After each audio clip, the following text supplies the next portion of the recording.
Good morning, good evening, good night. Welcome into NFT Live on the Web3 Network. We're no longer an NFT show. As of today, March 16th, 2023, we are no longer covering NFTs. We're dead. The whole market's dead. The industry's dead. So we're going to go ahead and cover AI or Thomas Jefferson. Maybe turn it into a history podcast. We'll see what we do. Anyways, we're just kidding. We are going to get to the Doodles news of the founder just going off the rails. Poopy is saying Doodles is no longer an NFT project.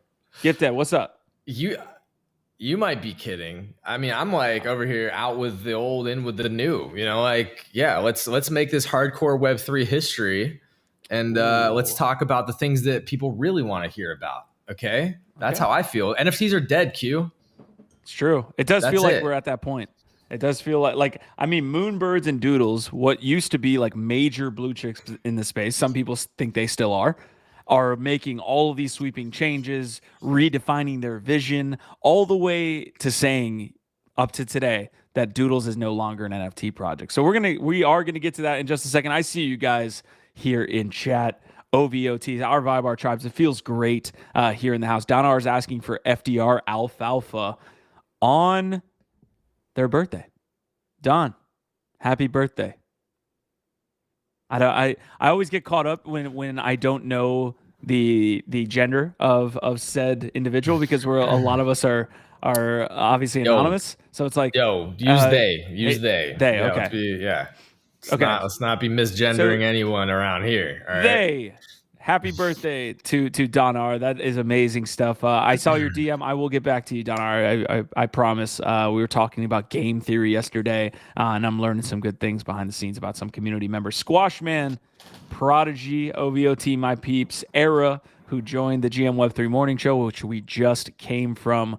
We appreciate you guys so much. Nice hearing from you. Squash is actually saying that. Nice hearing you today, Era. Def going to try to make an event or two next week. Board Lapes, Disrupt LA, Other Block, NFTs are dead, and Stevie Williams events. Hope to see you at one. And Don are saying, sir. So we got the pass here. So happy birthday to you, sir. All right, what's going on in NFT LA? We got a lot of stuff to talk about. We're gonna hit a bunch of stuff today, topics wise. The summoning. I don't wanna start this show with any FUD. But let's start with NFT LA. You obviously are located. I feel like you literally came out of the gate with FUD talking about Doodles and spinning off the rails and NFTs are dead. But that's, each their own. And yeah, the FDR Alpha is coming. Don't worry. That's end of the episode.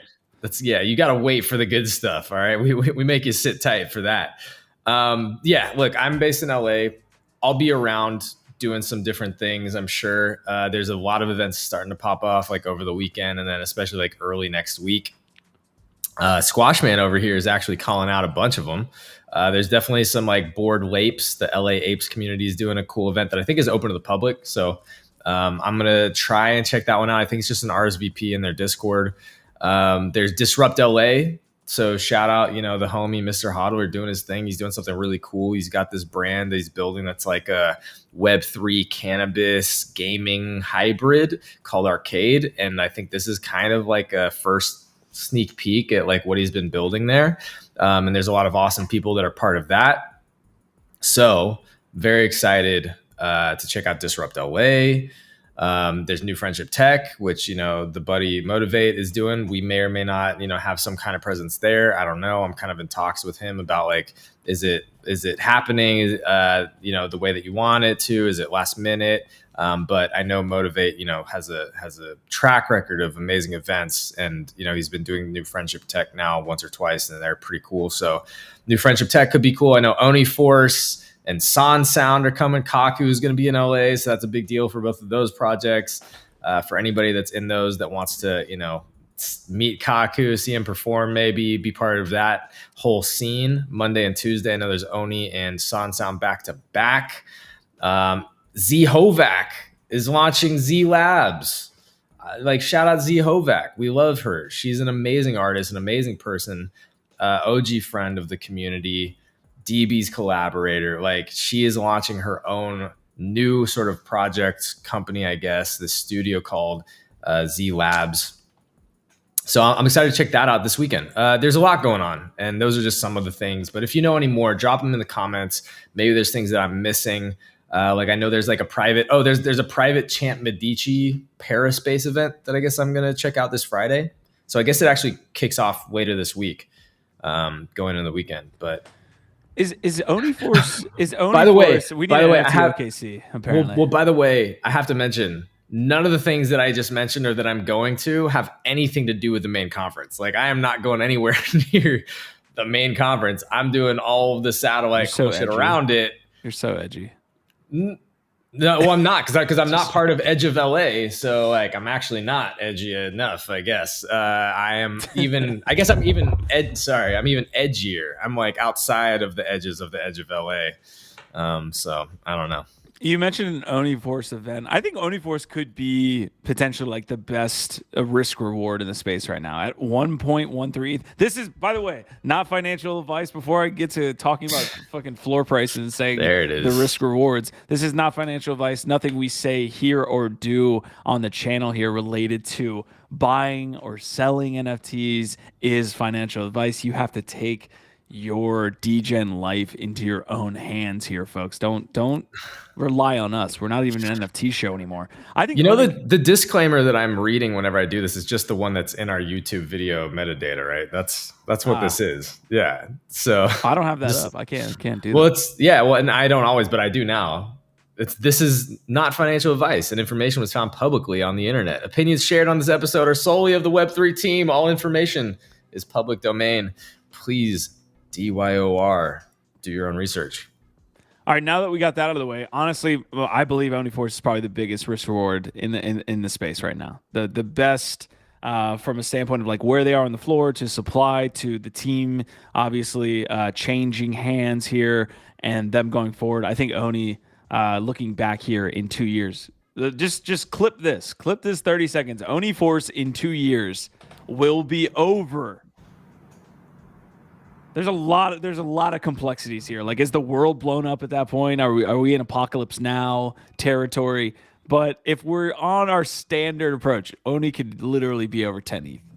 I could see it in a year's time. Hold me to it. Cheers to that, friend. You know what? I flipped 3 of my like lower, I don't want to call them floors, my like not special Onis that I didn't care as much about when it pumped recently. But I'm still hodling my 2 favorite rare ones, rare-ish. They're decently rare. They're not like, top 100 or top 250, I don't think, but they're like, in that top 1,000 maybe. Pretty rare ones. Squash is saying best risk reward def is Oni and Deadfellas. What do you think about that? What do I think about it? Watch almost every show that I do. I feel like I mention Deadfellas all the heckin' time. I agree. I actually agree on both. Frankly, again, that's why I've got small bags in both, and I've been actively trying to get more Deadfellas and failing. I think I've got 3 or 4 right now. I need to go check because I got them in like a hardware wallet. I moved them a while ago, but yeah, because I was like in and out. When Deadfellas first minted, I picked up 6. I made a killing on Deadfellas when they initially pumped. I love Deadfellas, and then I bought back in. I flipped all 6, and now I'm back into like 3 or 4. So like that's how I feel about Deadfellas, and I'm trying to get more. We got a lot of comments coming through. Easy and Crypto's in the house. OVOT. We have a speakeasy tonight, 9 p.m. Eastern time. Kane Mayfield. Easy Bro, and it's Crypto, happening. The best Twitter spaces. Once a week, we need to somehow get it to the point where we can get these guys churning out episodes, because whenever they do, it's fucking amazing. Shout out to those guys. A lot of other comments coming through. We had an Arbitrum comment as well. It looks like there's going to be some fresh liquidity. God, do we need it into the NFT space at this point. So this is from Bankless HQ here. Arbitrum has finally announced its long-awaited airdrop. Arb will be used to govern. Look, I'm good with the grift.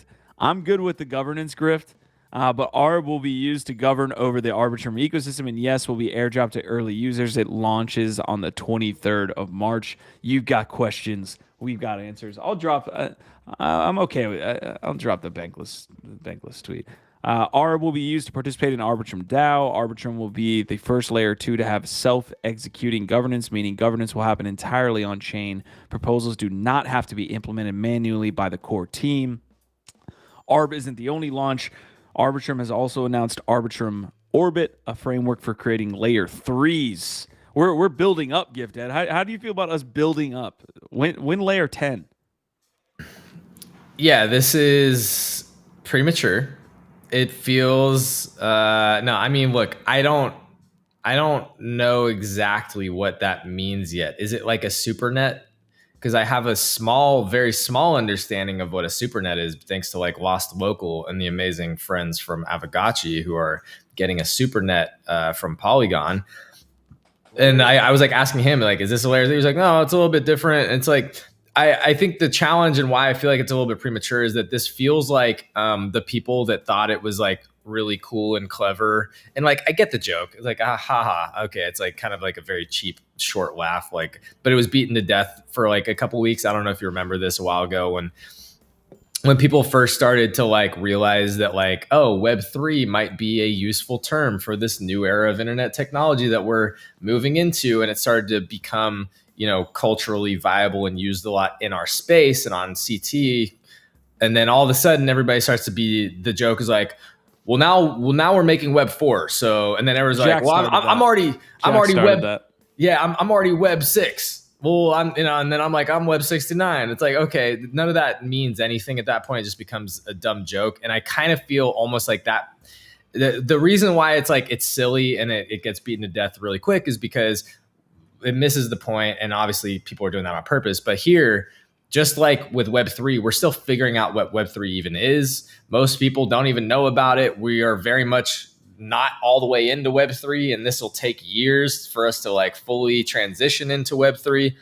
That's what I see here is that like, do we even fully know like what layer 2s are doing? Do we even fully know like the potential of layer 1s yet? Like, are we even, have we even figured out exactly everything that layer 1s are before, obviously we're building on top of that and we have layer 2s that do certain things, but like, have we executed layer 2s to a point that we're like, yeah, that's we feel great and now we're well, is it necessary as well, right? Like, yeah. why is there scalability necessary past the layer 2 at the user point? Like, if you need a layer 3 at this point, did you do your layer 2 correctly? that's how I'm saying. Like, it says layer, or your 3s, layer 1 on in that point, well, right? Like ish, because layer 1s deal with that. It comes back to that scalability trilemma, right? You have security, scalability, and decentralization.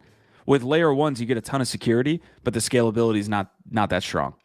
You see what I like? It's almost a bug. It's a feature, not a bug, in some of these things. So like, it'd be like if the Lightning Network had a Lightning Network on top of it.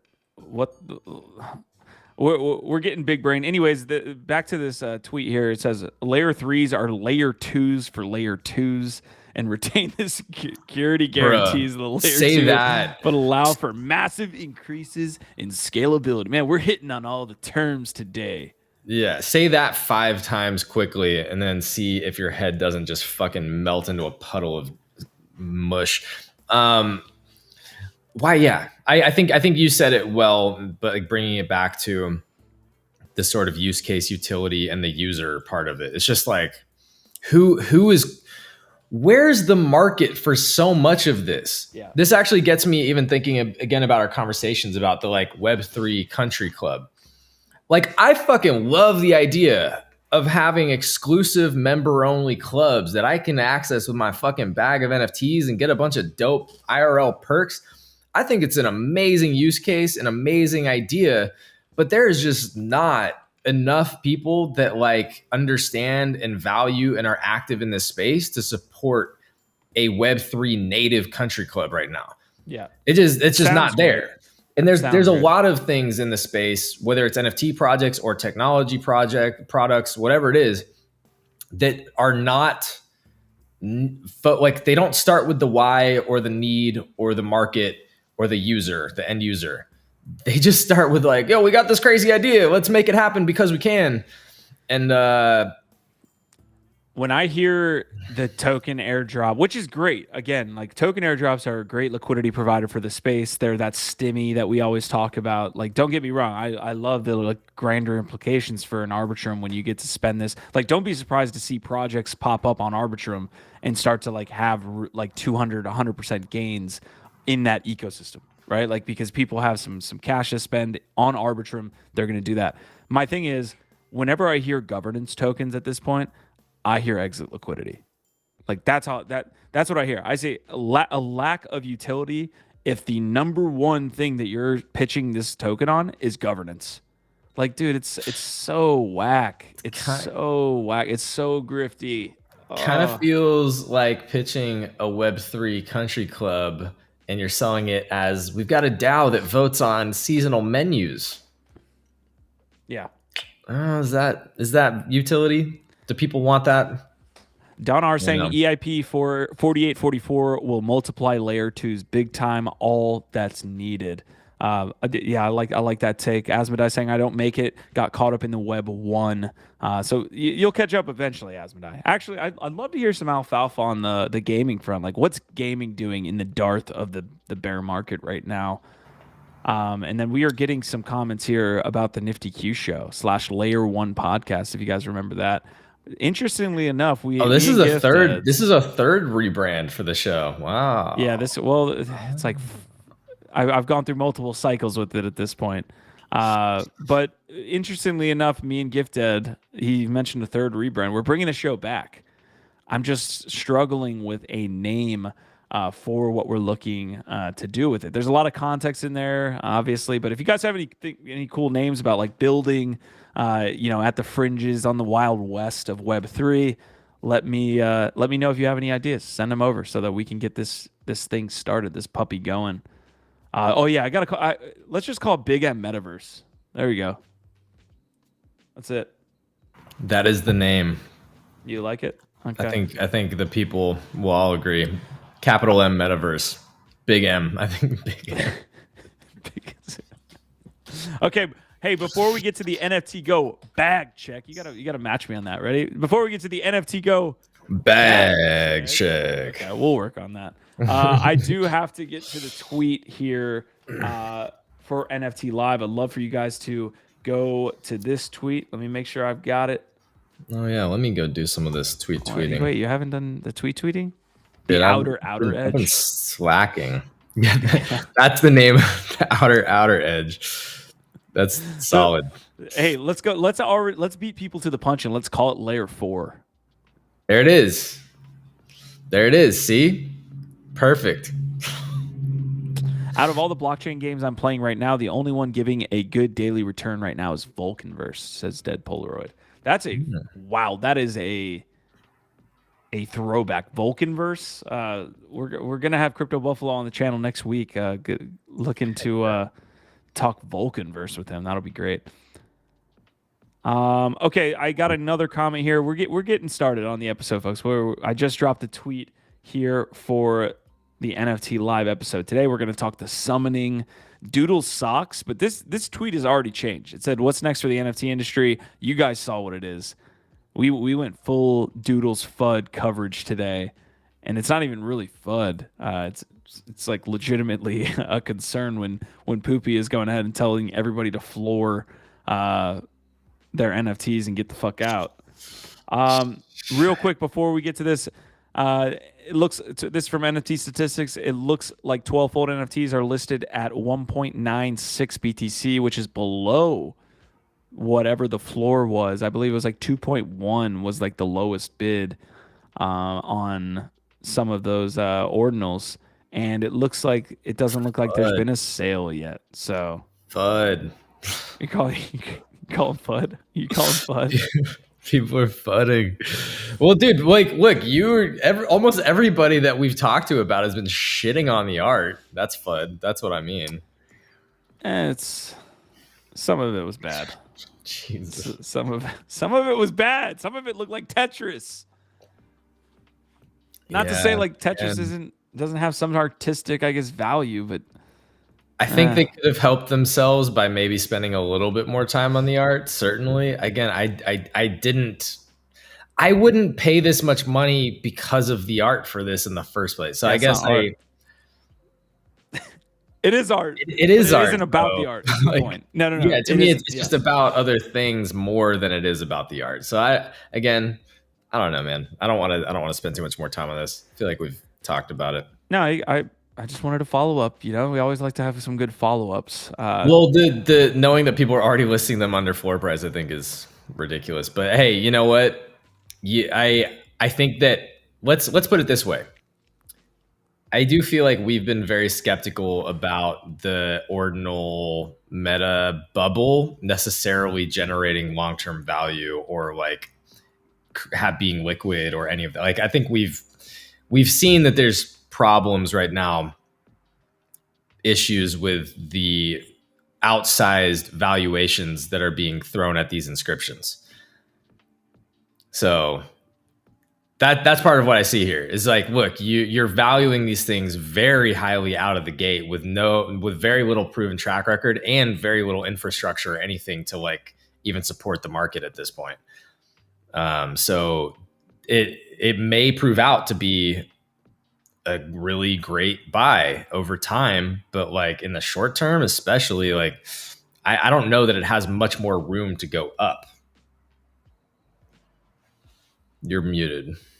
In this environment, I believe that is true. Like, honestly, it's just tough to kind of have any type of long term momentum in an environment where we're going the other way. It's nice to see Bitcoin at 24, Ethereum at 1600. Don't get me wrong. Like we're holding steady on a lot of fronts, but you see the effects with Doodles, with Moonbirds, with all of the NFT space. Essentially, we're still feeling the effects massively.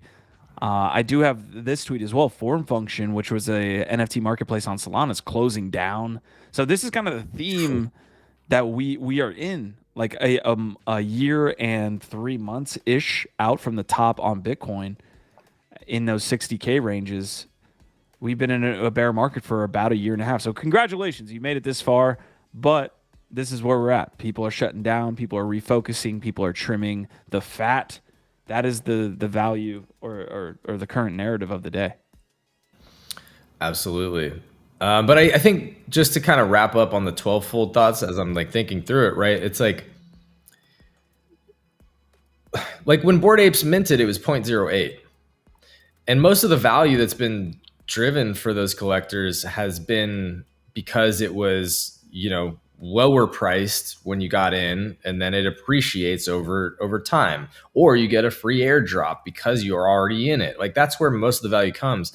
And so the people that were speculating, hey, if I buy in at like $60,000-$70,000 and this is going to go up from here off the bat, I don't really know that strategy, right? Like if you're buying it because you think long term it's a hold, okay, sure. But to me, the people that are already trying to flip it, like they must have thought that they'd be able to flip this. But you bought in at like an astronomically high price. Yeah. It's like high value art. You need to understand like the time frames, and the liquidity of that too. Like you want to flip it a week after. It doesn't make much sense. I think it's stupid, but to each their own. Yeah, I guess so. Okay, so we are about to get started with our first topic, which is Doodles. We do have an NFTGO bag check to get to. I also saw the comment there, Mike Erlinson asking, what did you rank out on Dookie Dash? We did have the summoning happen. So here's the Celestial, and Gifted, here's one of your knights. Dude, you know what? I'm excited. It's not another what do you call it, bio? Because I got 2 bios and 1 knight now. So thank you, sir. There we go. Getting me into knight territory. Everybody give NiftyQ some love. Give him some love in the chat. Follow him on Twitter. He is my gaming white knight, literally. I don't know what that was. That's my joystick, Atari. But yes, you're white knight. I'm here. Is that what that joystick gaming? Okay. I got questions about that. I got questions. We'll address that later.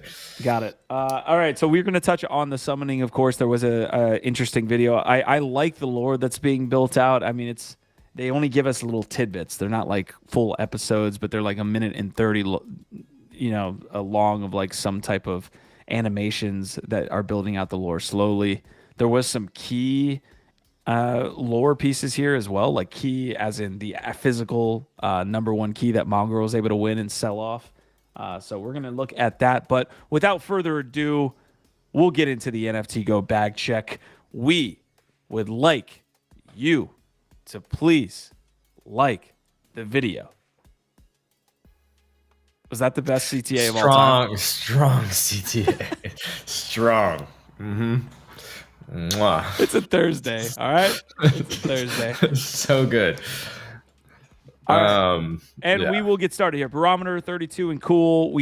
This has moved a tad, but we still have those in profit and loss. People are just losing money out here. This has never been positive. I don't understand what is happening in this space. I think, like, I'm wondering, because did we start the NFTGO bag check before Blur? Okay, from now on, the rule is whenever anybody says NFTGO bag check, the other person has to match it. So I'm just wondering. But what was the question? I like this new rule.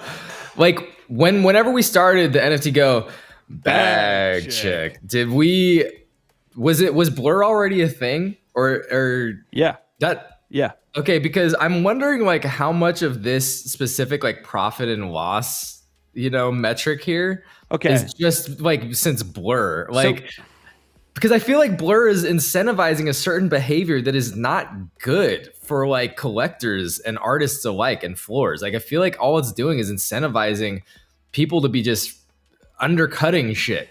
They're just bidding and bidding and bidding under the floor on everything that they can. That's what's happening, right? Like I have to read this metric, right? Like I have to read like the actual equation that they're putting in here, because I don't know if it's factoring in like unrealized losses from NFTs held previously, because it's supposed to be a 30-day profit and loss. Let me make sure I'm getting this right. This says the number of unique addresses with 30-day profit and loss more than 1 ETH or less than -1 ETH. So obviously in losses here, less than -1 ETH. 30-day profit and loss equals realized profits made from sales over the last 30 days plus unrealized profit of NFTs held by each address. That's what I think is the key factor. People are still like, so they're holding. It's more of an indicator of like how your bag's doing. Yeah, exactly. So blue chip index is absolutely annihilated over the last 7 days. Wow. How much of this is Doodles right now? This is Doodles and Moonbirds. This is basically what we're seeing right here. Let's zoom out to 3 months. Oof. All time, we're at a 3-month low, ladies and gentlemen. Man, January we were looking so good there for a minute. Hot minute. Oh my God. This just keeps getting worse, and I'm hoping it's getting better. Oh God. All right. Well, this is an interesting chart. Let's go against USD. All right. 3 months. All right. We're gonna zoom back in to 7 days. Yeah. Wow. Thank you. This is why. And Doodles. This is why Poopy tweeted or posted what he posted. This is why Poopy's like, we're not an NFT project anymore. Get us out of here. Jeez. Oh man. Again, you know what? I feel like we say it quite a bit now, but I don't know if we say it enough. If you're still here right now, I mean, salute to anybody that is out here trying to build in this environment right now. I mean, holy heck, it is not easy. Like to put it lightly, to be euphemistic about it, it is not easy right now for anybody to be making it. Yeah, we had an initial rally, and you can kind of see this, right? Like Gifted was talking about, oh yeah, in January we were doing pretty strong. Like let's go against ETH here. You can see in January 1st we were doing pretty strong even against ETH. USD probably the same thing, but yeah. We had an initial little bit of a relief from this bear, but yeah, we are back. we are back, ladies and gentlemen. Holy shit! And you know what? Again, hey, we called that too. This is our moment. I'm not fucking leaving. I'm not leaving. Yo, but like we called this too because like we were speculating, what's going on? Is this like the end of the bear? And I'm pretty sure all of us were on that side of like, nah, this is a temporary. Yeah, we were like, this is nice, but like we called that this would be a temporary thing. So I don't think we're that shocked, but I think, when you start to see again, like how low volume and valuation has come from the level that it is, and it just keeps kind of dragging lower, you're just like, oh man. Yeah. This is an interesting conversation because, and we're getting some participation here as well. Squash is saying, only got another year and a half left in me. I weathered the 2018 to 21 bear market, but that's my cap. 3 years after that, I am no longer an NFT collector. This is a fascinating discussion. Like I think there's a technical runway of how long people can survive and, be in this space full time if they're not, producing revenue or what. There's literally a technical, like, I have to make money to survive and do things there. But there's also like a mental runway, right? Like how long can you be in this space mentally? I think that's fascinating. Well, it's a really good point that you're making, Q, because this dovetails into, or maybe I should say spirals into what's happening with Poopy maybe right now. Clearly the pressure's getting to him. And I have to say, before I go further into this, well, first off, on that mental thing too, it's really interesting whenever, when you have a green day or a couple green days and like that little peak that we saw in January, you actually literally feel the weight shifting and like people just in general feeling better. Like you feel the collective sentiment shift, and a lot of that is literally the mentality, the sentiment around people just feel better. They're less stressed. They're less anxious. They don't feel like they're losing constantly, right? They feel like they're winning somehow, and they're a little bit richer than they were yesterday. And like, so the mental aspect is a real thing. And I think now, especially with things like Twitter that have this real time sort of engagement, like we have this collective sentiment and feeling that you literally can feel.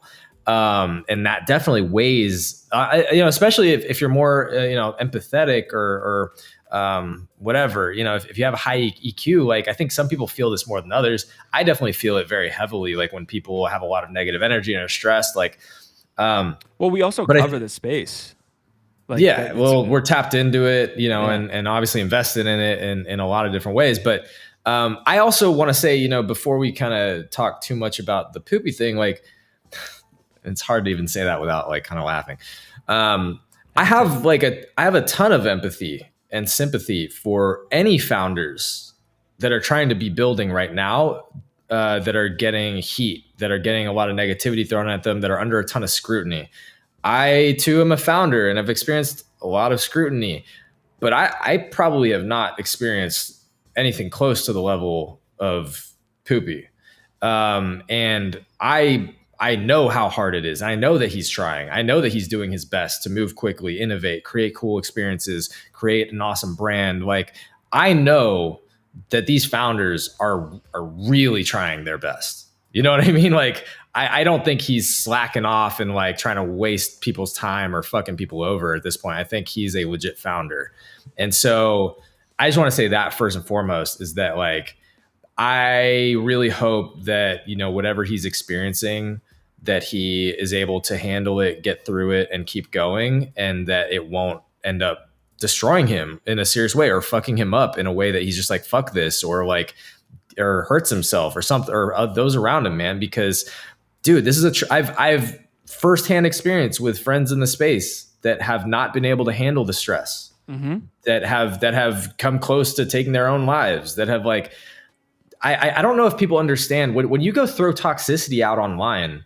I don't know if you understand the repercussions of that like people feel that like it has real world repercussions. And so while you're hurting, or a lot of people are hurting, just know that being toxic online and handling your problems by like shooting negativity and hate into the world, especially at people from behind a screen that you don't even know or know what they're going through, or don't have a lot of context into like anything that's happening in their lives, or the amount of effort that goes into what they're trying to do, or how much they actually really care about this type of shit. Like just know that that's really not helping the situation. And I don't think it's helping you either. Like, I don't think it makes you look good. I don't think you're helping your own mentality ultimately, or your own relationships, by being negative like that. So I would just encourage everybody, if you're feeling bad, if you're feeling fucked up, if you're feeling hurt, to, at least take some time, touch some grass, try it, and like figure out, are there more healthy ways that we can all behave, adults? Are there better ways that I can handle my concerns or my issues with somebody? Is there other routes that I can go besides just fucking hurling hate and negativity out into like social media? Because there's a lot of this in the space, and I kind of went off on a tangent here, but I do think this is a really big thing that like I really don't like about the space, and I think it really fucks up the space for a lot of people. I think a lot of people don't want to be part of that. And it probably shrinks us even more, not just as like people and humans, but the space at large. It probably keeps more people out if they see that kind of toxicity online as well. It definitely hurts founders and the amount of projects that can survive if people are just fucking shitting and fudding them to death and like being negative and toxic in their discords. It's part of why I'm so happy that Oni is like figuring out their way forward. Dude, they experienced incredible toxicity because they took off like a rocket ship, like nothing that had ever come before them. And a bunch of people obviously, bought in at the top of that. And then when it came back down to reality, dude, they received so much hate, bro. Yeah. They received so much hate. There's two separate conversations, I think, to have here. I think what we're going through and what specifically you're going through is in its own just, and I don't want to get caught up on it, and I think let's have you speak on that. But what Poopy and them is going through is a little bit different, in my opinion. It's and I'll push back on Poopy's response to this, because when things are going extremely well, and I'm going to bring up a Mike Finch tweet, as we sometimes do, because he's got some good takes. Like you if you want to be basking in the glory when your floor price is 20 ETH, then you got to be able to take it when it's 4. And that's what's happening right now. It's like you want all the positives that come with financial speculation, which is that there's a ton of energy. You're getting paid. If your floor is 20 ETH and you're and there's some liquidity, the royalties, at least at the time when royalties were a thing, you were getting paid out.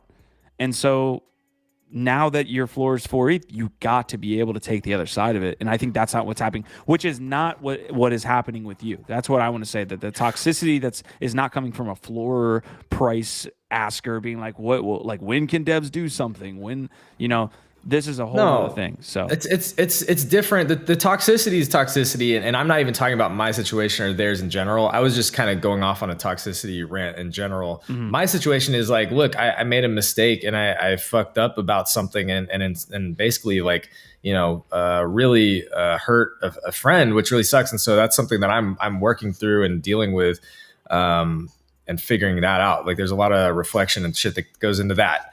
That's kind of a separate thing from just like turning it into, the whole Twitter thing and what happens there. I just wanted to like kind of get into that because I just don't think that there's a lot of people that spend enough time understanding that like their words matter, the way that it affects people matter. So I just wanted to like kind of talk about that part of it. I think but on your point, even when someone's responding to that situation, and we've had conversations behind the scenes, I do agree with you that I think they think more about the like they're going to receive on the message than they think about the person on the other side of that message. It's about attention and engagement farming, and unfortunately algorithms encourage these types of behaviors. That's the worst part of it, is that like people get off, they feel rewarded for acting out in toxic ways a lot of the times. And that's a whole other challenge. But like we, at least as humans, can try and like do better on that front. But the thing that you're saying is, I think, valid too, right? And that's like for me, trying to be leader in the space or a public voice or whatever you want to call it, right? Like I'm out here trying to participate and be part of this space, be a face, be a public person that is out here. And I want to be a founder. I want to be a leader. And so part of that is being accountable. Part of that is having integrity. And we've talked about this a lot lately because of the Ryan Carson thing. So this, like, it's very easy to what you're saying, to look great and be a leader and everybody like you and feel good when shit's going well, when it's all good and your floor is flying, everybody's fucking happy, everybody's making money. But a true leader comes through when shit's not going well.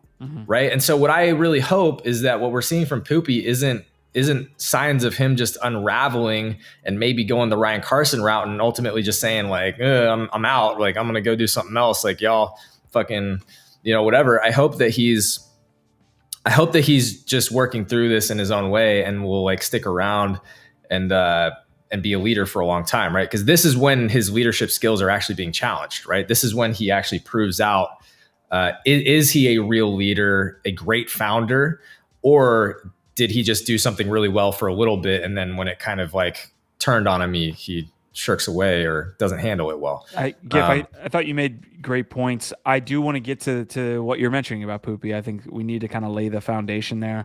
Don R saying, on the bleeding edge with new tech, 95% of startups will fail. Wise to know going in. Doesn't mean it doesn't hurt. I invented the world's first handheld too early. Lots of people lost money near death. Don, I feel like I'm learning a lot about Don here over the last week. Squash. Follow Don for more interesting adventures, by the way. Oni and Pixelvault got massive hate all last year. Would love to see both of their comebacks. So there's a topic that I think we can maybe leave till later in the episode because we're 50 minutes in and we need to get to the first topic. But who are these comebacks? Like Moonbirds wrecked, Doodles wrecked. These were like top projects, especially like I would say Moonbirds, but Doodles too. But like more so Moonbirds, I looked at as like a true blue chip. And maybe they are, maybe they aren't now, but there's room for other projects to come alongside what essentially is what? Like Bored Ape. Like I would love to check our Rate My Bag segment, like Bored Ape, Nouns, Punks. What else? We're getting the not financial advice in the chat. Space smells like saying Mike Finch told me to go all in on Doodles, so I did. What the fuck? When will he be back on? Well, listen, I texted Mike Finch, so we will get him on here next week, and then make sure you're there. Space smells like, so you got to tune in. I don't know which day, but yeah. Right. Look, I bought into a Doodle and the duplicators all at the wrong time. So like, did Mike make you buy those too? It was entirely him. He was literally pushing the buttons for me. He was over here like, "This is how you do it. Go ahead." I need a bailout. Yeah. All right, so last 7 days. Let's finish up the bag check here. Last 7 days, wrapped CryptoPunks taking the top spot, 11 to 12% of the total volume. Mutant Apes, Moonbirds, Bored Apes, Azukis. Avert your eyes gif. Other Deeds, MG Land, Sewer Passes, Doodles, Clone X. And then over the last 24 hours, the Heavy Metal is coming in second behind Wrapped CryptoPunks. And it looks like Apes, and Dudes. So Doodles, people... Let's check this Doodles floor price, shall we? 3.6. Oh my God. It hurts. Yeah, that's a lot of.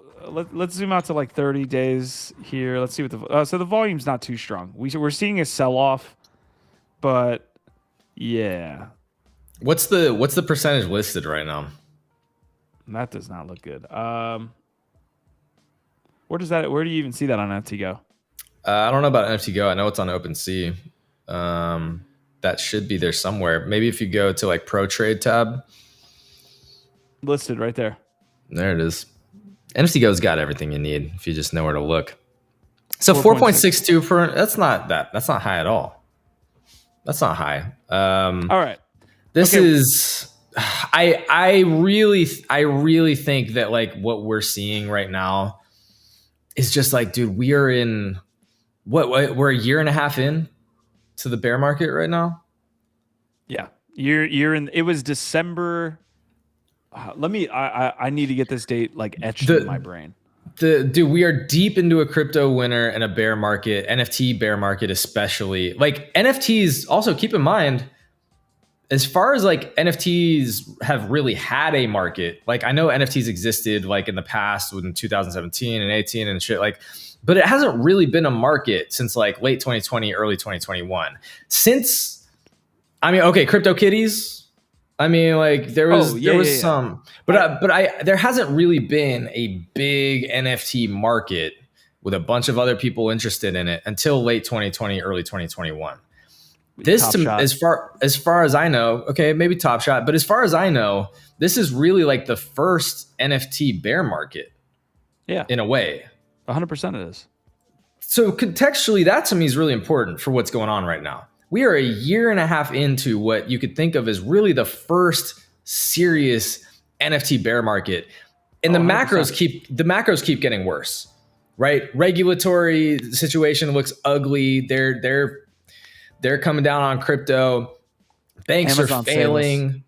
Yeah, banks are failing. Like what I see right now is like people are hurting, people are just upset, they're angry at everything, and they're just like, fuck it, I'll take the L, get me out of here. Like there's a lot of people that are just they're short term probably because they have to be, right? Because Yeah.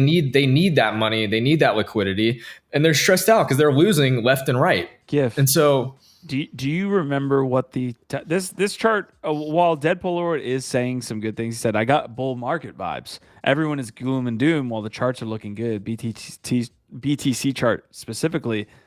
Do you remember? I'm not going to look at this max chart because it's too much pain. Do you remember the top price on Bitcoin without looking? I think it was close to 69. It was around 60. I think it went above 69, 60, didn't it? So here's the date, November 10th, 2021. We got the all-time high on Bitcoin at 69,000 per Bitcoin. 69. It had to be. It had to be. So my yeah, number. here's the max chart. That's the max chart. Again, we saw 69,000 there. If I zoom into the last 90 days, the charts does kind of look good. Like if you're just exposed to Bitcoin and Ethereum over the last, like 3 to 6 months, you feel generally okay. Like Bitcoin survived the SBV stuff, like, and I say survived, but it responded extremely well as well as Ethereum. Like that looks great. There's a lot of positive bullish sentiment on the protocol front, but And NFTs, this is the difference, I think, between NFTs and the like OG crypto market that has seen bears and bulls. They've seen this cycle several times now.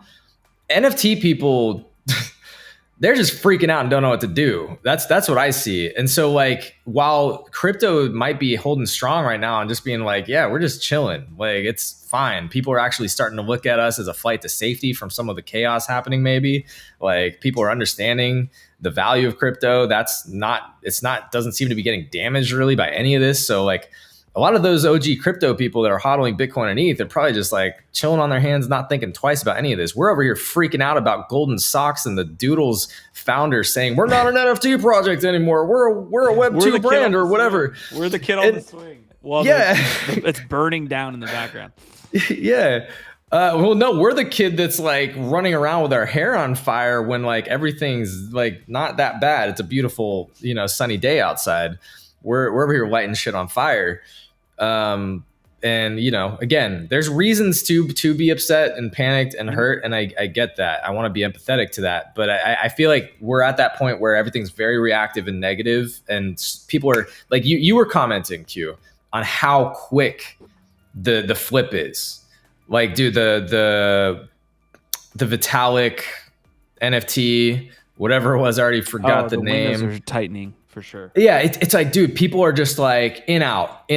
And part of this is the technology of the blur and, enhancing this trading function and like the behavior shifting even heavier towards trading versus collecting and like appreciating art. Remember when we were here to collect cool shit, be part of communities and support artists that we loved? You know what I mean? It's like, dude. No. We're so far from that right now in this spot. And so if you can detach yourself from that current panic and focus more on what are those communities that I actually like, what is that art that I actually like, I think that's where the W's are going to come. Ronan actually makes a great point about this too. He's like, I got into NFTs, and when they first started, it was about the gamification of it. It was like Garbage Pail Kids, where you were trying to like collect certain ones and do all this stuff. Like it was fun, it was actually fun. It wasn't just like, what's the floor price because of these golden socks? Like it was actually like for a lot for a lot of times it was just fun. Dude, a lot of great comments coming through. I need to get to these. Here's a reason we might not make it. Gif, I don't want to piss you off, but Silicon Valley Bankers is a mint collection out right now, 6,900. So fulfilling all the check marks. A recent headline that was turned into a mint. Of course, they needed 6,900 NFTs. Yeah, yeah. Yeah, have fun with that one. I did see that like yesterday or something, and I just ignored it. That's one of the ones that I don't think is probably worth talking about. 12 Pepes though. Yeah, definitely. Let's so Silicon, not Silicon Valley Bankers, but 12 Pepes is the fundamentals are Joke. strong on this one. These are jokes. So Squashman saying those that project negative toxicity for attention are focusing on short term. Long term, people going to remember those assholes and their character in these moments. Best to be constructive without ego. Don R saying very important show, guys. Glad it's in your good hands. We got a meme land comment. Prodigy said I just LOL'd out loud. I guess that's a little what's that? That's a my brain. What is it more called? Caffeine. Somebody get this man more caffeine. It's not an oxymoron. Anyways, alliteration, paradox. No, it's not a paradox. I just said it twice, basically. Anyways, someone in chat's going to respond here. Redundancy. It's redundant. Yeah, there you go. I just LOL'd. He was pushing my buttons for me in my cubicle. Now everyone wondering what I'm watching. Damn you, Gift Ed. Giovanni's son is saying the date does not matter anymore. That's how I felt looking at it. I was like, ugh. Yeah, we're good.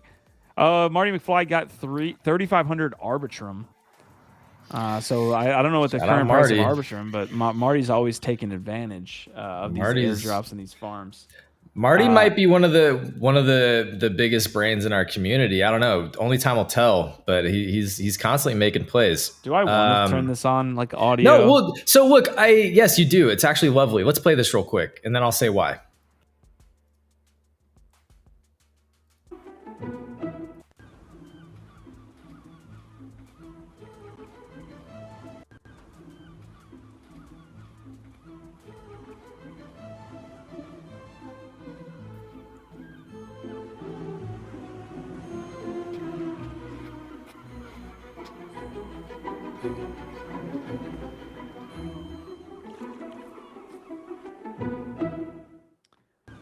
What in God's name? There it is. Look, welcome to the Chungle. Okay, look. The point is of this. It's like, dude, I just love the Chungos because they're fun, man, and we're just getting back to doing some dumb shit with friends in a community and trying to build something fun, bro. Because yeah, I don't like how not fun a lot of the people in the space have become about a lot of this shit. And again, I get it. If you're fucking struggling, if you're not making it, if you're hurting, I get that, man. I feel that. Cause like, look, I don't know if people think it's fucking just easy for us every day to keep doing this when it's also hard, but like we feel it. It's hard. This shit is not easy. But man, like if you're not having fun doing it, then why are you here? If you're just going to be spouting fucking negativity around. So anyway, the reason I pointed that out is because Chungos are building, they're doing their thing. Welcome to the Chungle, everybody. Go check that out. It's just fun, man. And that's why I'm here for the Chungos. I like that. I could get behind that. Okay. Chungo. But Dead Polaroid is saying, what did we just watch? Do you have a Chungo? No, I don't. Catching up. I'm gonna send you one. I'm gonna send you one today. Bless. 2-year predictions is a century queue. I agree. I turned it into 1 year. Squashman saying I need a refresher on the Chunkonomics. LOL. Listen, I have to get this off my chest. We're an hour and 4 minutes in. The tiers on the sewer passes didn't matter. All tiers are the same. So tier 4s could have been sold last night even, I believe, before the summoning. Or actually, no, the night before, yesterday, for like 6 ETH. I think it was like 6 to 8. It like fluctuated. Now the floor prices have converged. We'll get to that in just a second, but it needed to be removed off my chest.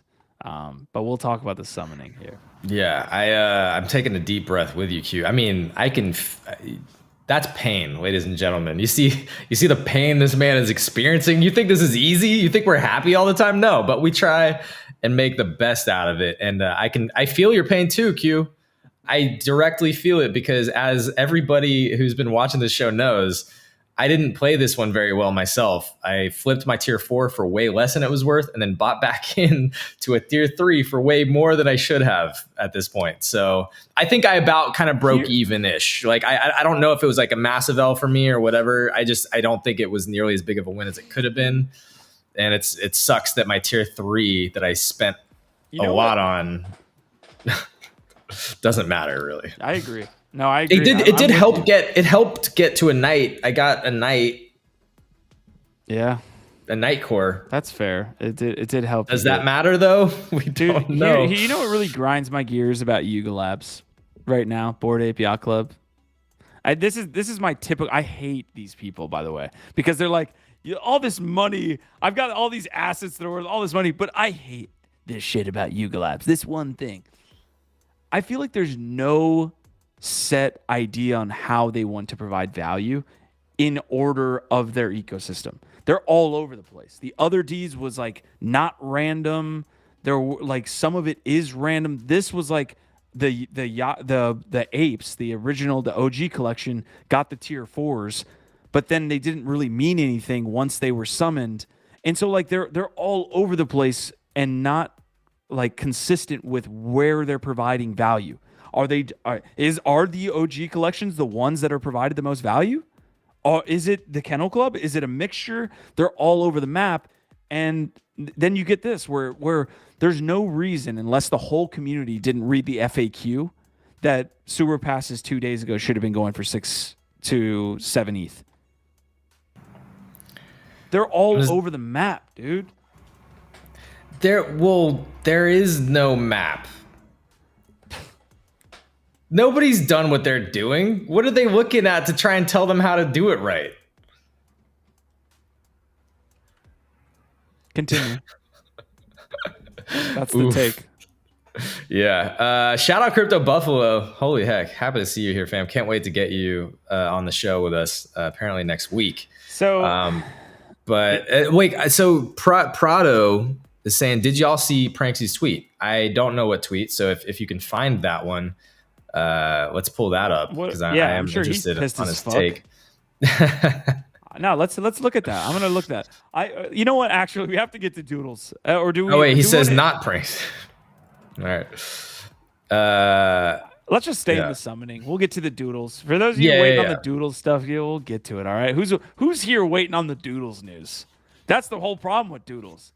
Is no one's waiting on Doodles except Gifted here. Well, you're not even you've got more than one doodle, and you're not even gonna try and get any golden socks, Q. Sounds like a waste of my time. Just saying. A lot of people thought that it was a waste of their time to dash for some dookie, and they're now feeling silly because there was $17 million left on the table. All right. Announcement from Bored Ape Yacht Club also came after NFT Live, so thank you guys for that. We couldn't cover it while it happened. We had to wait a whole fucking day. That's another thing, Yuga Labs. Get your shit out early in the morning so that the U.S. people can cover it. All right, this is what we're doing. We're watching some Bored Ape Yacht Club, the summoning animation.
Yo, I think it was choppy. Yeah, it was but choppy. Damn it! I need yeah. to figure this shit out, guys. I don't know what the hell is going on with Restream. Sorry about that choppiness. I'll link the tweet.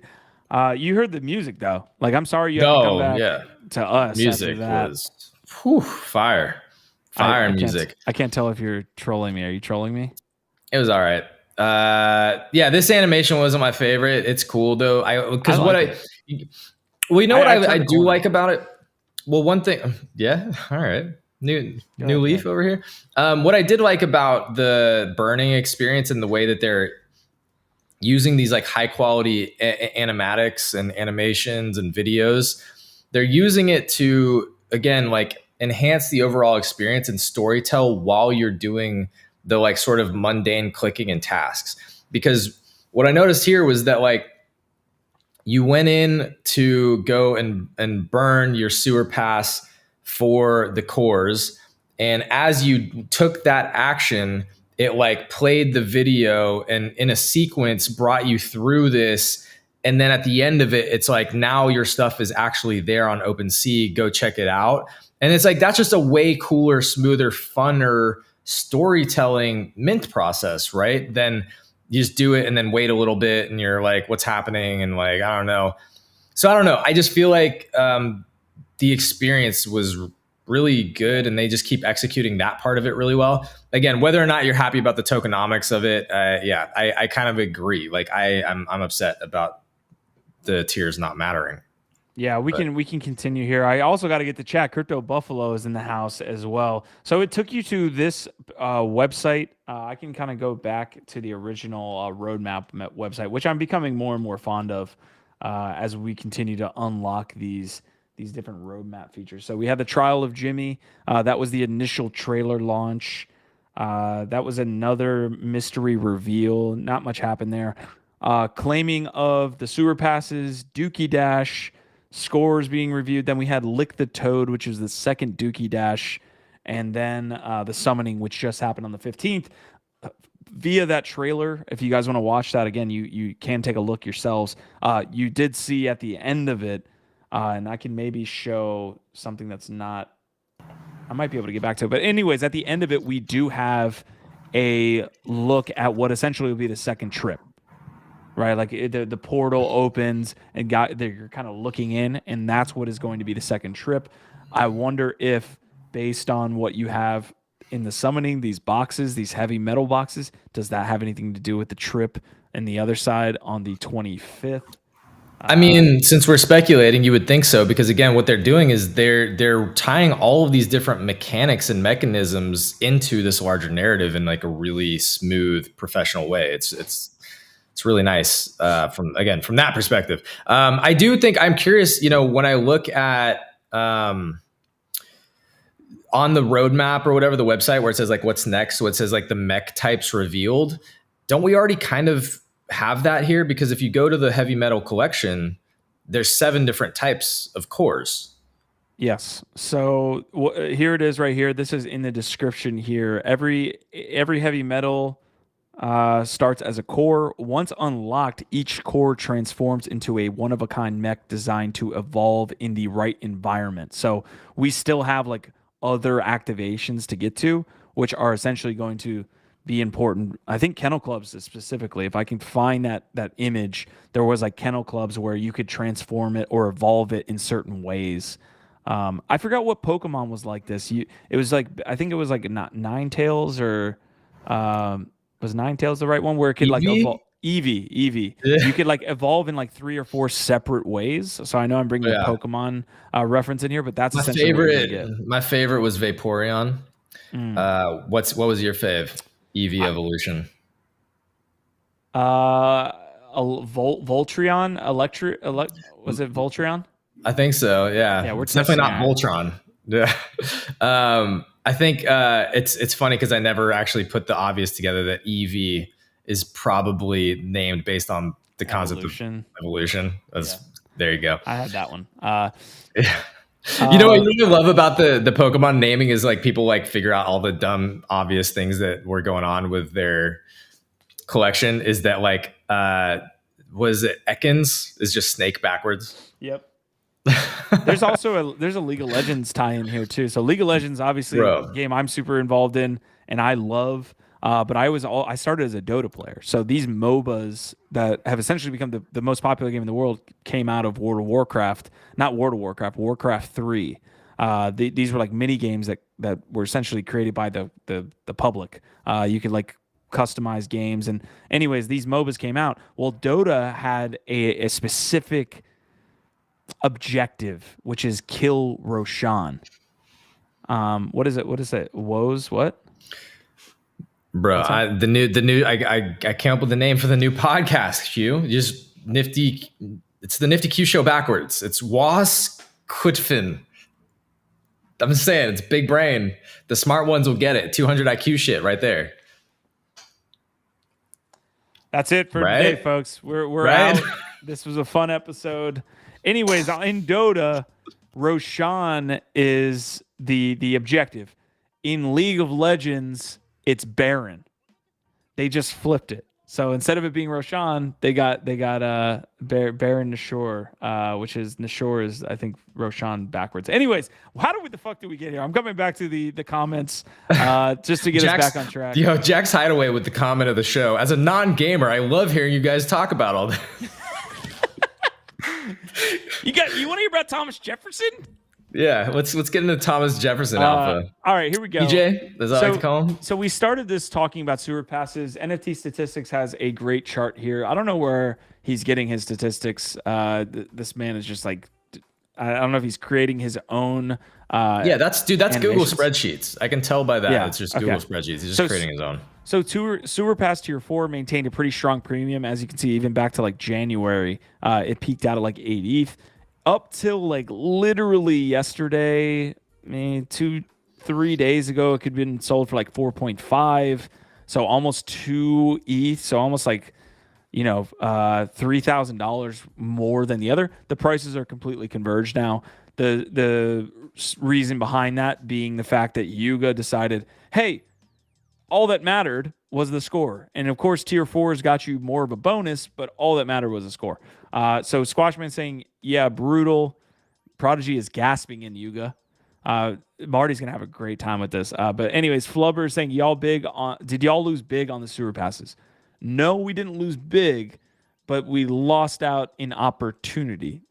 The opportunity costs in this space are what typically feel the worst. Here, Prado is saying the right thing here. Only rankings matter. Deadpolar is saying, I'm not gonna lie, I'm pretty upset about the tier stuff. I am too. Apparently, there was information out about it as well, which I have a hard time believing. People apparently like read through the lines on a couple of these FAQs and we were able to find it. Crypto Buffalo saying, sup lads, and he's getting a grand ovation here from the community. I don't know, GIF. Anything on this? Anything on these sewer passes? You're not. Are you? I know you're pissed, but like, are you? Yeah. Do you understand why they did it? No, because I'm not in their board meetings, and we can speculate on all of that. Maybe. I don't know the exact reason, and I can sit here and spin on it for a while, but I won't do that. I just think it's interesting to just see how this plays out because you seem to feel like they're just all over the map, but I don't know what map you're referring to because to me, again, I see this as like something their totally previous experience, like their previous like drops is what I'm saying. Okay, I see what you're saying. You feel like there's some kind of expectation that they're supposed to hold to, like maybe you see that as like a social contract with their collectors, and like, okay, I get where that's coming from. I come at this as like, bro, I just don't see anybody who has any of this figured out. These are experiments. Every single time that they do something new is a chance to try something different. I think this time they're focusing on a gamified mint. I think gaming is at the core of where they're going. And I find it fascinating. Like, you were bringing up the whole hired guns, mercenary gamer aspect of this.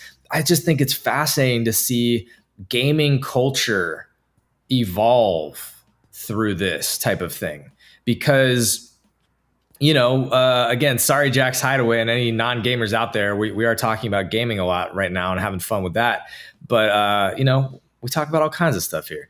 Anyway, what's the point? I think that there's a lot of narrative still to this day that playing a bunch of video games is a waste of time. I think that there's a lot of negativity thrown at young men and grown men who play video games.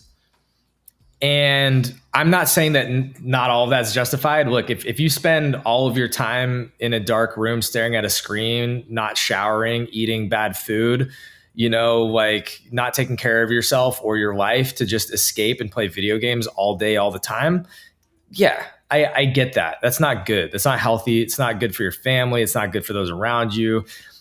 But to pretend that there's not actual skills and utilities and interesting things happening in people that focus on gaming as a profession in some way, or take it seriously and try and turn it into a lifestyle that is balanced and enjoyable and can be fruitful, like that's what I think is really fascinating here, is that I see the bright future for a lot of people that have maybe invested a lot of their lives into honing certain types of technical skills playing video games, starting to see more value there. So I don't know. That's what I think is really fascinating about this. And again, this is part of why I love Rocket League.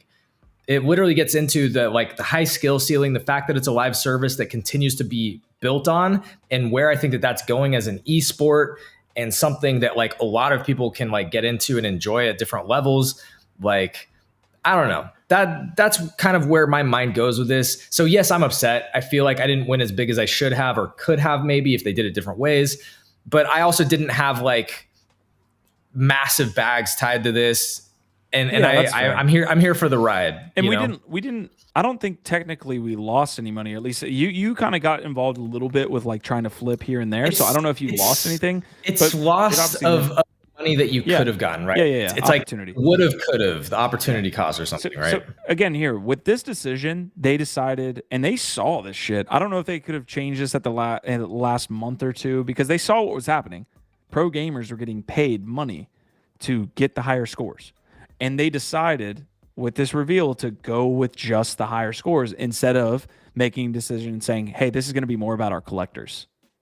That's where I'm hey, what's the route we want to go in? But I do agree with you. This is the first time we're seeing it at scale, at this scale, besides Axie Infinity. But I think this is the similarities are that they are Web3, but there's not many other similarities between what happened with Axie Infinity and what's going on with Dookie Dash and other side right now.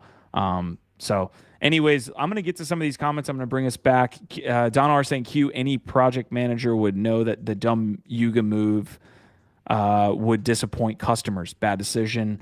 Is Yuga's animation rugging us, or why is this so choppy? I think that Discord Junkie, is that I'm trying to maybe I'm not. I don't want to call him out if that's not him. But here, I'll give him a shout out here in a second. I still like the way I might message him. I still like the way Doodles look. The art just makes me feel like a kid again when I look at it. Haven't bought in yet. Let's see what else. Buffalo's been deep in the AI rabbit hole, launching a new AI show soon. I had to come back and check in on the NFT space. Good to see you. Yeah. What do you got? You talking to me? Yeah. All right. I thought we were just going to full on chat mode. I mean, you see Jack's Hideaway is right that we do need an agent in the Yuga Labs offices to get us the inside. But covert ops would be great. Let us know if you got any ideas on that one. Cyber brokers. There you go. All right. Love that shout out. Feeling comfy with my cyber brokers. Space is very interesting right now. Wish there was more of a collecting mindset overall. Yes, and I think it will come back. It's just when? I don't know, man. Because again, it's the technology drives so much of this too, and so much of it is about this marketplace battle that's underlying a lot of the sentiment and the development and the way that these collections are treated or the behavior of collectors. So I think the more collecting focus and that mindset will return at some point. But man, like it's hard to see when this narrative of like focusing on volume and traders starts to shift. I do think, of course, a lot of it has to do with the general sentiment of the macro and microeconomic climate of like how people are doing. So I don't know. I'm sure when there's more money and people are feeling better about things, they'll feel much more comfortable about just collecting for the fun of it than a lot of people do right now. I'm gonna get to some last information here on the sewer pass summoning here with the heavy metal boxes. We had some comment come through. I forgot who it was. I apologize. Dingaling here in chat. Hold on, guys. He said he's got 9 hollows, reavers, celestials, knights, 85 commanders. He made 1900 ETH. So big shout out. Also, he arbed this. He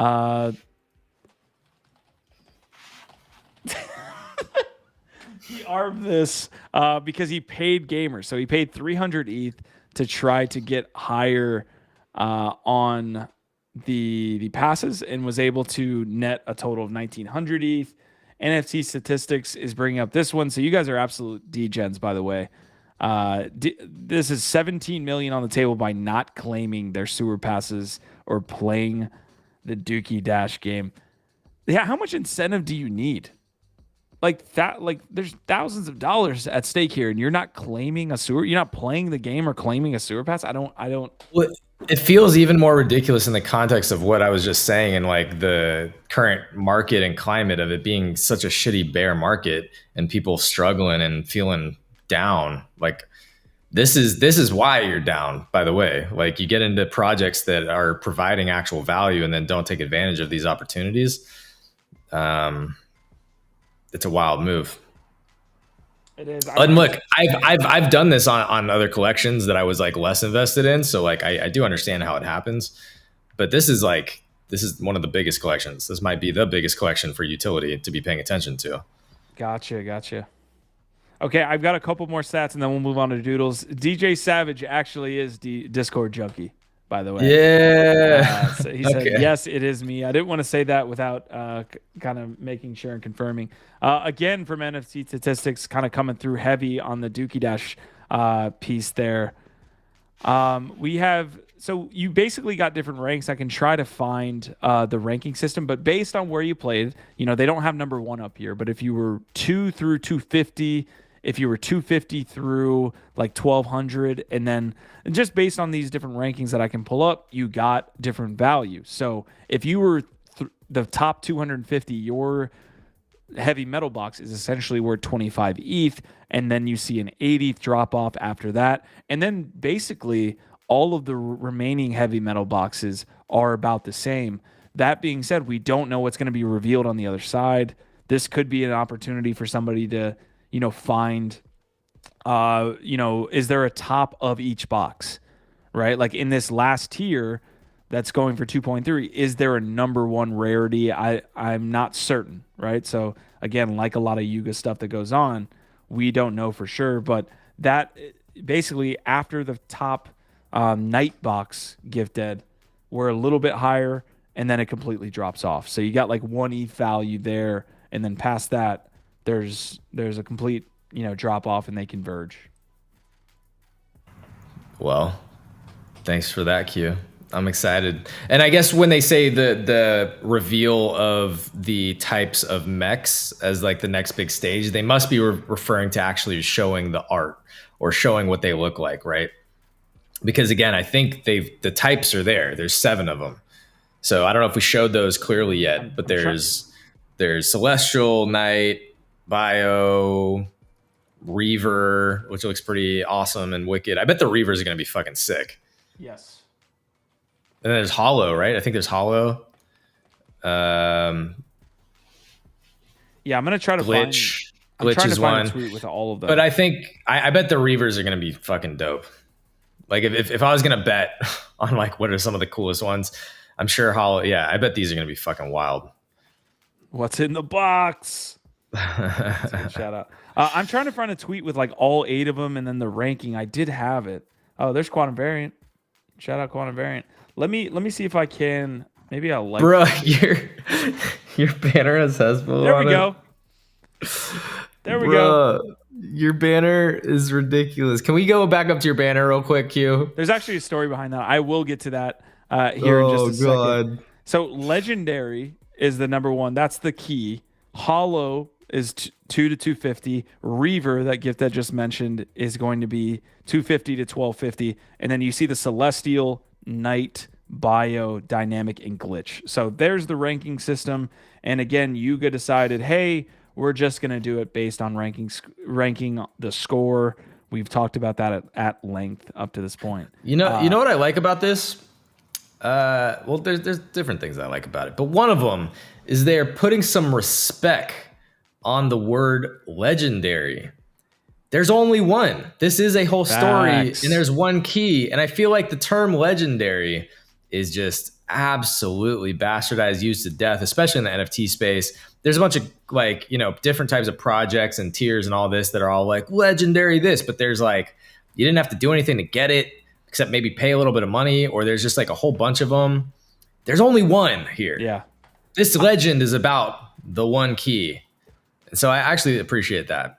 I really this kind of ties into what you just said, but I like Fisker Karma's comment here on Cyberbrokers. The space is very interesting right now. Wish there was more of a collecting mindset overall. That's a great point, and I think when I look at this photo, that's kind of what apes are doing. You know, I don't want to get up on the Yuga train here, but like they're creating like interesting, unique like traits for these things and things that you might want to collect. You know what I'm saying? Like that's I don't think that should be overlooked. Well, let's just say it's the opposite of what WAGME United did. Wow. Yeah. I mean, I was gonna ask you, Q, how you felt about our motto. Is it still our motto to say never fade Yuga right now, or are you kind of fading Yuga right now? I faded Yuga in this instance.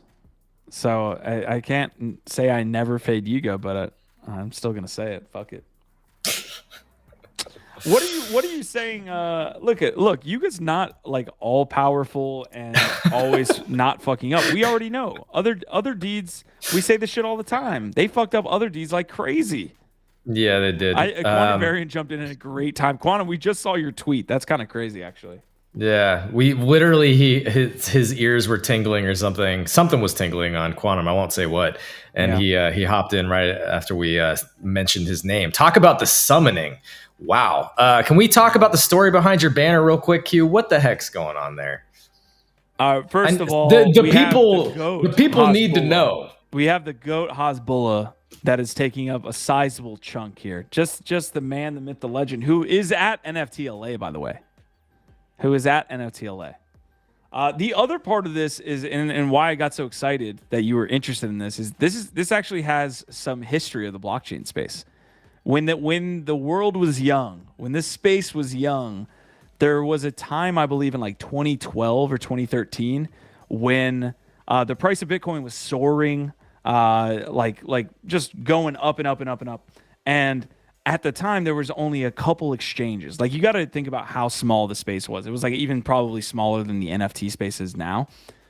And there was what they called a bear whale that set this like ridiculous a wall, again, essentially like a sell wall, which basically like, okay, price can go up and up and up, but if someone's setting like, I'm selling 10,000 Bitcoin at like $200. It's like shorting. Not necessarily. It's almost like a wall where if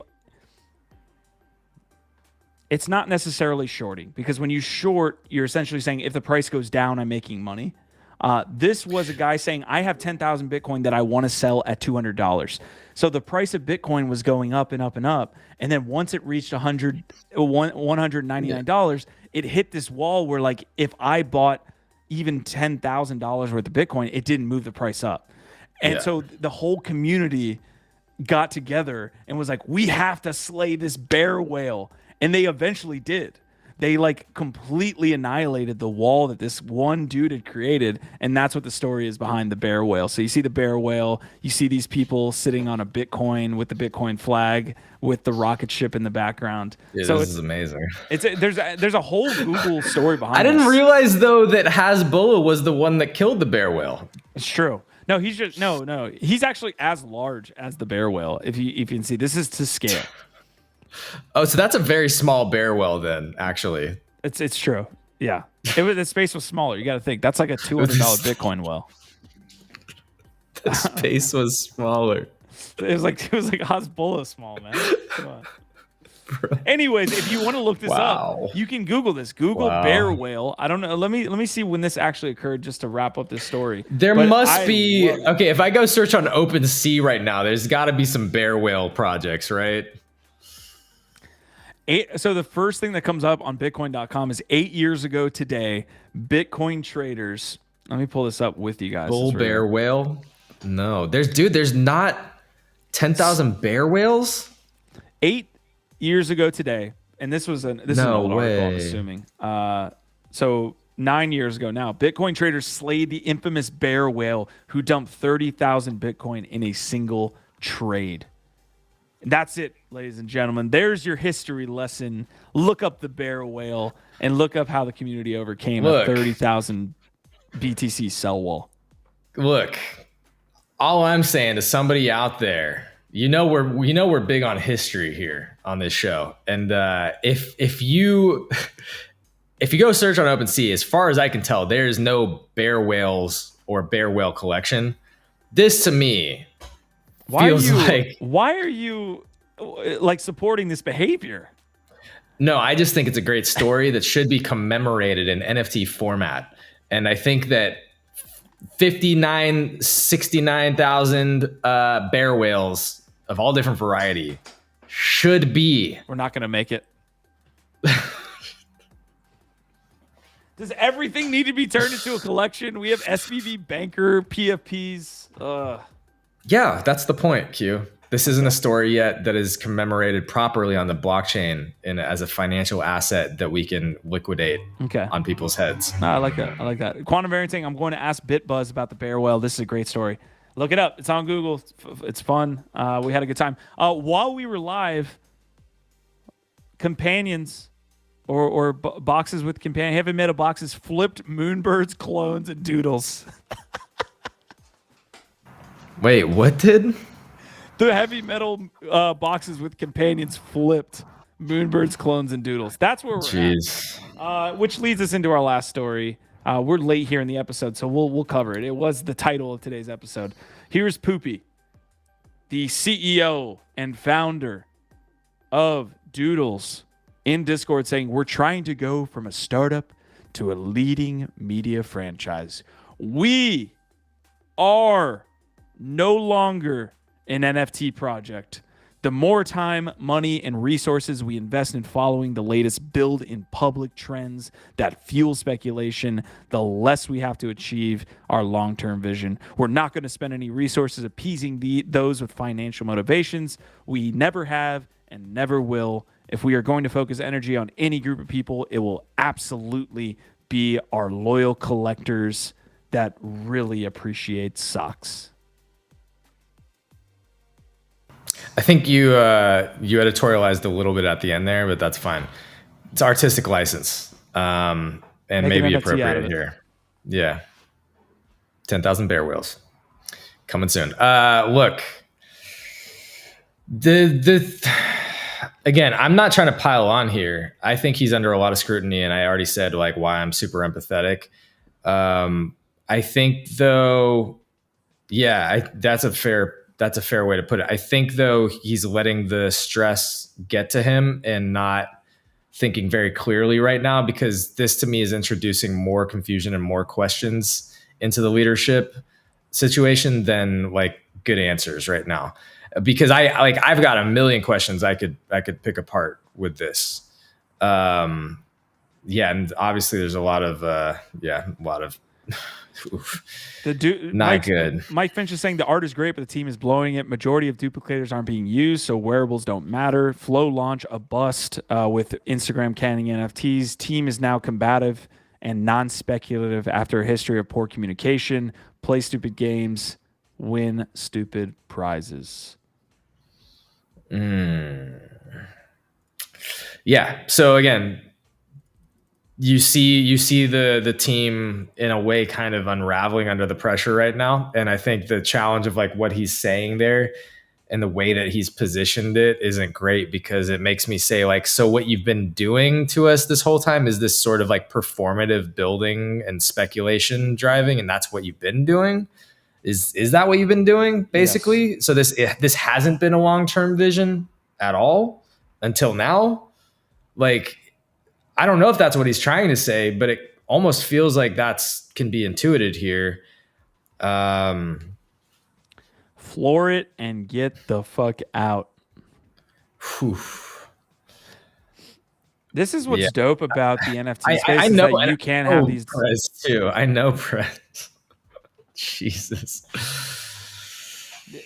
Listen, you can actually have these conversations with CEOs of companies in this space, which is dope. Like, you can really, really interact in a way that you really can't. The space is ridiculously open to and transparent with this stuff usually, which leads to this negative side of it, which is that in a very Elon-esque way. And Elon's like one of the only people that does this in the tech sector and things like this, where he's immediately open and available. I mean, you can't really Discord him. You're not like, he's not, but he's also in real life responding to a lot of the concerns, which is some of those combos with his employees have been memorable. Let's put it that way. Absurd to see happening. I don't, again, while it's unique and kind of like a novelty for us to see it, and everybody wants to like watch the train wreck, it's like reality TV on fucking social media. I don't think it's the healthiest, best way for us to be communicating with each other. And yeah, what I see here again with Poopy doing this is reacting very negatively to a stressful situation and lashing out. And I don't think that that's going to ultimately help. And that's unfortunate, man. Obviously he's under a lot of pressure, and he's getting very frustrated. He's obviously beyond frustrated. Let's be honest, dude, where you're at this point to be acting like this, like he is beyond frustrated. And he's basically just saying like, look, I don't want to deal with toxic motherfuckers anymore. If it means it hurts my floor, don't care. He's basically saying, fuck a floor at this point. I don't even care. Doodles community are loyal. People say, get the fuck out. They get the fuck out. We'll look at the price again. So here's my thing, and I think we touched on this early. If you want to be a speculative asset when you're raising a ton of money and your floor price is at 30, you have to be okay with the floor price now being where it is. You can't then say, oh, I'm out. We're not a speculative asset. Well, you weren't saying that when everything was going well. You weren't saying any of this stuff, which apparently you're trying to espouse as values, when your floor price was at 25 or whatever the hell Doodles got up to. This is just a tough response, and you're right to say that he is under a lot of pressure and seems to be responding that way. I also agree with the narrative of, not fucking with the people that are in your Discord saying win floor price, like somebody buy my, which I think that was the actual text, by the way, was from Prez. I'm not certain, but I think it was like somebody buy my doodle or something like that. Like it was something like that. And he responded like, yeah, I agree with not fucking with those people. You should be fucking with your loyal, consumer base and your users and the people that actually matter. Yeah. I won't make any other comments on the toxicity and or Prez's, anything with him. I just know I've been in not the same shoes, but maybe some kind of similar-ish place with, projects, and it sucks, man. This is not an easy thing. I just I don't ever think that going super negative like this is helping, unfortunately. So I don't know. I think it's also like, you're trying to launch this new socks thing too, bro. You know what I mean? It's like, you're distracting from what's supposed to be a positive momentum building opportunity again. Like that's been one of the biggest challenges is them actually creating and maintaining momentum around these initiatives. Yep. And now this is what we're talking about. And instead of trying to understand the socks thing and actually give it any sort of like oxygen and give it a chance, what are we talking about? This is the most press they've gotten. You know, I guess they did release Doodles too. They got a ton of press for that. I'm not going to say they didn't, but like this is a ton of press for Doodles. But to what Finch said, like, is that going well? You know what I mean? And the duplicator thing, I appreciate what Finch said about that. Most of them aren't being used. Yeah, mine weren't, like, because it didn't make sense. It was broken the way that I got into it. So yeah, man, Doodles is in a tough spot right now, and I'm sure that I do feel confident that Doodles will make its way out of this and become something because they've got such an awesome foundation and such great art. But yeah, like what Mike Finch is saying, doesn't seem like the team is operating on all cylinders, to put it nicely. So they released this tweet as well. Gold socks secure a full sock collection, one of each of the 12 types by March 30th at 12 p.m. If you do, we'll drop you a pair of gold socks. How many collections can there be? Between 29 and 158. Finding hollow socks is the key. As you go here, it says time to build your sock collection. Your sole goal, secure a full collection of socks. We just talked about that. Finding a hollow sock is the key. How to connect your Dapper wallet, yada, yada, yada. So not much going on here. It's kind of just one web page, and we'll see. Maybe if I connect my wallet, it kind of opens up. I'm not sure what the fascination with socks and black hoodies is in this space, but Uniswap, to Quantum Variance point, launched Unisocks back in the day. It was a really cool. Actually, Unisocks. I'm not going to get into it. I'll look into it. We can maybe bring that up on Monday. But Unisocks was one of the first like NFTs. If I'm like before what he says they're 43,000 USD. Yeah, it was. Yeah, because they released a limited supply of these Unisocks. There's a digiphysical component or a phygital component, however the hell you want to say it, to these as well, where they're like physical socks, and they had a lot to do with Uniswap's release. So Uniswap being the biggest DeFi project, it's kind of like, again, like the Bored Ape Yacht Club of DeFi is Uniswap, and I mean, yeah, we can look into that. 500 and only 199 claim, you motherfuckers. What is that was the Unisocks? Yes. Wow. People are lazy as shit, man. And then they probably shit on the founders too anyway. But I mean, look, as long as they communicated in every way that they possibly could about it, that's their L's, man. That's just L's. And it's like Darwinism, right? Mm-hmm. It's the Darwin Award for NFTs. Sheesh. Okay. All right, guys. We made it to the end of the episode. We got the Doodles talk in. Again, we touched on a little bit of how we're feeling. I feel like the Moonbirds piece as well. Like we're at this point a year and 3 months out of 3 or 4 months out of the last really high on Bitcoin, Ethereum, NFTs. And now we're seeing a massive shift in sentiment, in vision, in a lot of these projects, Moonbirds and Doodles specifically. We just saw a week ago Moonbirds come out and be like, we're reshaping our vision. If you don't like it, they didn't say this, but they were like, if you don't like it, get the fuck out. And now Doodles is literally saying it. Poopy came out and literally said, floor it and get the fuck out. It's an interesting time that we're in right now. I agree. And you know what I love about what we're doing here is that we are actively trying to pay attention to not die. How are we doing? So some days better than others. But I think that like the value of what we're doing here, trying to provide high quality, editorial deep dives, education, and also entertain, hopefully sometimes, is that, we can try and find like, where are these cool opportunities What are the communities that are really showing up, that are doing cool things, where the value is going to come from over the next year or two. Again, like, nothing's fucking financial advice. Like, said it several times, we're not financial advisors, but I think there's still a lot of amazing things to come. It's just like, dude, right now is hard, man. So trying to stay positive, look for what there.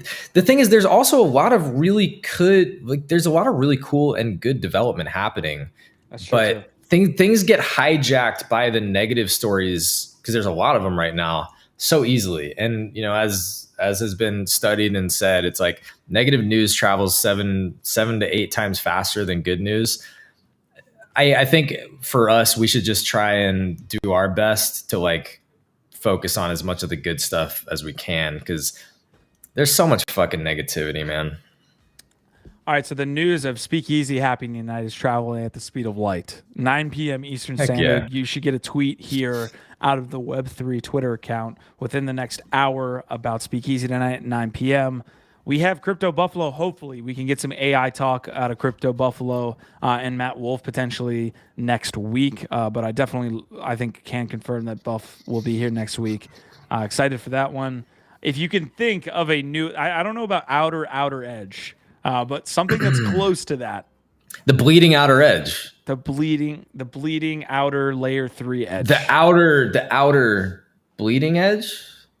We're close. I could feel it. And we're close to the end of the episode. Don R, happy birthday. We appreciate you so much. We cannot say how much we appreciate you guys coming in here and taking part in the bull market, or the bear market, I should say, with us. We are going to make it through this and get on the other side, and we're going to remember these days. And it's going to be a good time. You know what? On that note, Q, first of all, fuck yeah. I love that note. Shout out to you for that. But that's one of the cool things. If we try and contextualize and just appreciate for a moment, take a step back, like what we're doing here, man. I look forward to, I don't know, being a couple years removed and looking back on some of these conversations that we're having right now. I do. Wow, some of them are going to be total misses, and it'll be fun. It'll be fun to dissect and be like, oof, we really got that one wrong. But you know what? Some of them are going to be great, and I think there's a lot of awesome moments along the way.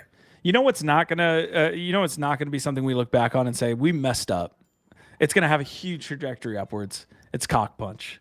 It's gotta be. It's gotta be cock. It has to be, or literally, like I am done. That's the breaking point for me, Q.